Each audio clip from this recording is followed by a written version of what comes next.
हे बघ, अय मूर्ख, हे बघ ह्यो आहे माझा नवरा. आणि बाकीच्यांनी लक्ष द्या, ह्याची बायको बहीण घेऊन गेलं दिसतंय ते ऊस तोडायला. तो मला म्हणत होता तुझा नवरा मला दाखव, म्हणून दाखवावा लागला. ऊस तोडायला सध्या तो गावात नाहीये, घेऊनच गेला दिसतंय. मला तर वाटतंय तुझा नवरा दाखव मला, कोण तुझा नवरा आहे, त्या पोराचा बाप कोण आहे. हे बघ हे वय लय डेंजर आहे बरं का, पण लय डेंजर आहे.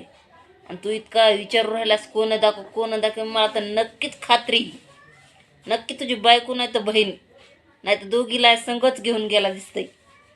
ऊस तोडायला गेलेला आहे, ऊसात गेला घेऊन. शोध लाव, हे वय बघ, पता कर आता, कर्नाटकात गेला दिसतंय.